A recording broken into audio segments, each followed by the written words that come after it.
Bonjour madame, mademoiselle, monsieur. Nous sommes le mardi 14 mai 1968, il est 13 heures. Bienvenue à l'ORTF, l'Office de radio-télédiffusion du Forêt, la voix de son maître. Dans les facultés parisiennes occupées, les étudiants en grève s'installent et s'organisent, tout en poursuivant sans relâche et avec une passion inépuisable des débats publics sur les problèmes de l'université et de la société.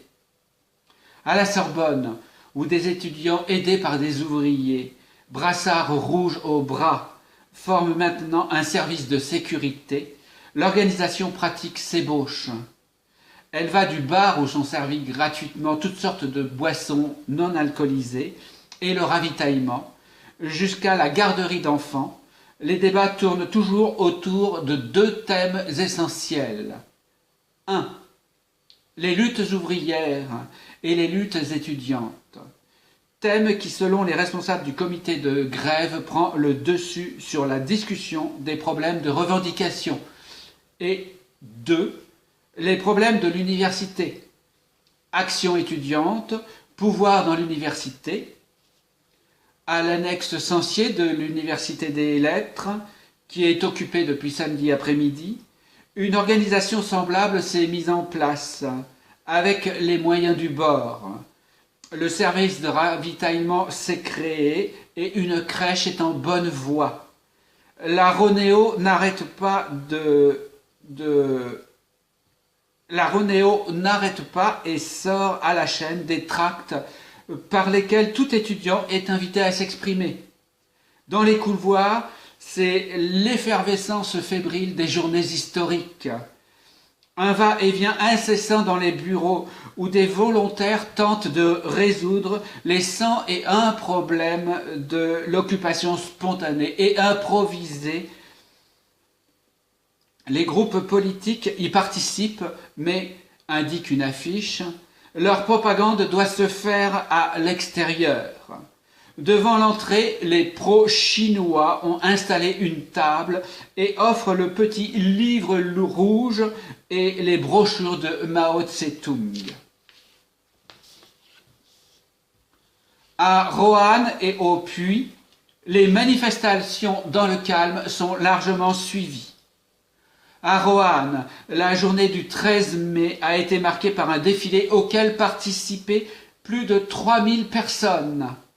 Le cortège fit une halte de protestation devant le domicile du député, M. Terre-Noire.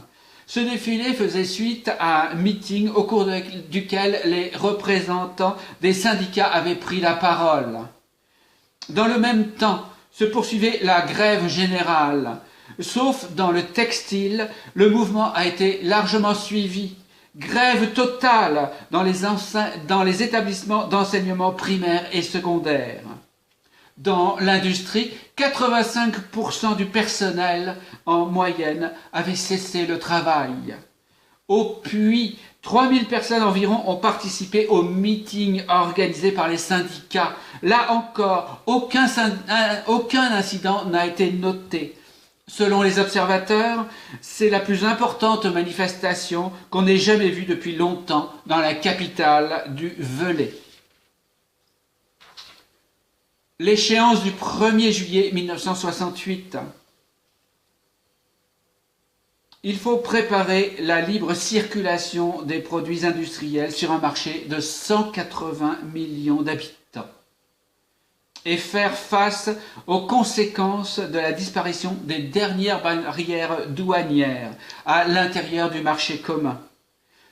Monsieur Jean Rey, président de la Commission des communautés européennes, rappelle que la stimulation du marché fondée sur la réalité immédiate ne peut plus suffire à l'échelle à définir les exigences de la production à terme.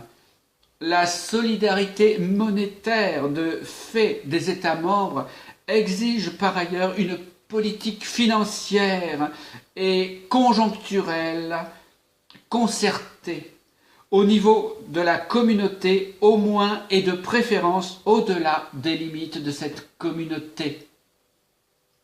Monsieur Olivier Guichard, ministre de l'Industrie, estime que l'industrie française est en état d'affronter honorablement la nouvelle période de l'histoire économique et européenne qui va s'ouvrir.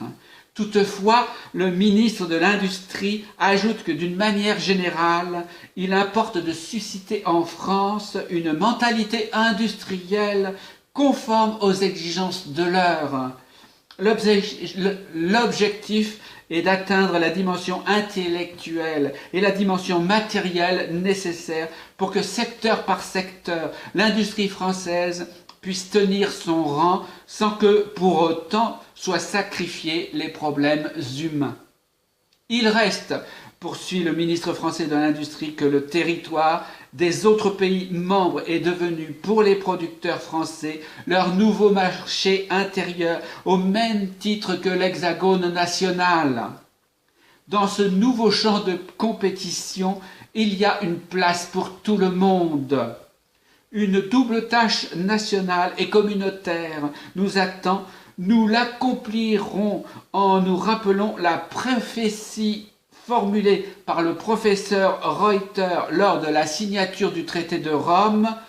Ce sont les industriels qui feront l'Europe. Bon appétit!